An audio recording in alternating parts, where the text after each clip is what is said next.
Աշխատանք և սոցիալական հարցերի նախարարության, Հայաստանի արհմիությունների կոնֆեդերացիայի և Գործատուների հանրապետական միության միջև ստորագրվում է հանրապետական կոլեկտիվ 4-րդ պայմանագիրը, որով սահմանվում են սոցիալ-աշխատանքային և դրա հետ կապված սոցիալ-տնտեսական հարաբերությունները։ Համագործակցությունը ենթադրում է մի քանի տարբեր ուղղություններ։ Նախ առաջին հերթին դա համագործակցություն է միաժամանակ համատեղ ցանկացած իրավական ակտի նախագիծ, որը վերաբերվում է աշխատակիցների, գործատուների իրավունքներին եւ դրանից բխող նաեւ գործատուի տնտեսական շահերին պետք է անցնի փորձաքննություն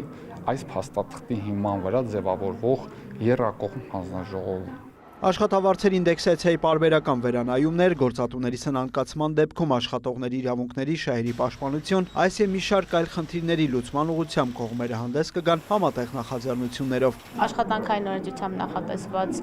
բոլոր իրավունքներն էլ ժամանակ առ ժամանակ խախտվում են եւ արձանագրվում են։ Դրանց մեծ մասը իհարկե լինում է, որ հենց միջնորդագրերով կամ միջամտությամբ ուղղակի վերականգնվում են կամ նույն շատ դեպքերում նաև կանխարգելվում են, մինչև խախտում մենք դրա մասին իմանում, բայց իհարկե ունենում ենք նաև այնպիսի դեպքեր, երբ հասնում ենք դատական մարմիններին, որոնք գիտեք երկար են տևում, շատ դեպքերում աշխատողները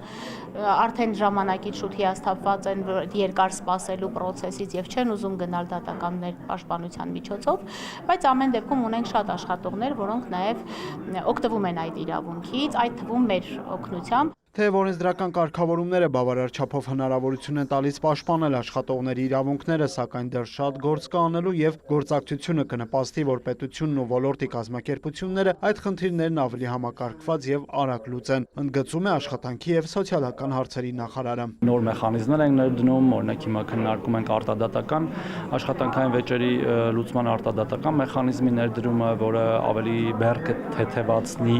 թե դատարաններից, թե նաեւ աշխատողների համար ավելի հասանելի կլինի։ Թորոսյանի խոսքով զբաղվածության եւ աշխատատեղերի համալրման հետ կապված խնդիրները եւս ուսումնասիրության եւ լուծման կարիք ունեն։ Ունենք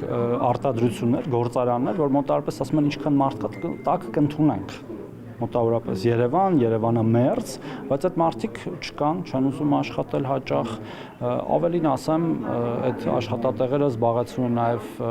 աշխատանքային միգրանտների կողմից։ Կառավարության խնդիրն է առաջարկ պահանջարկը իրար մոտեցնել, կրթական ծրագրեր իրականացնել, համալրել թափուր աշխատատեղերը, ընդգծում է Արսեն Թորոսյանը։ Ուրեմն Մկրտչյան, Արտոմիկ Խաչատրյան, լուրեր։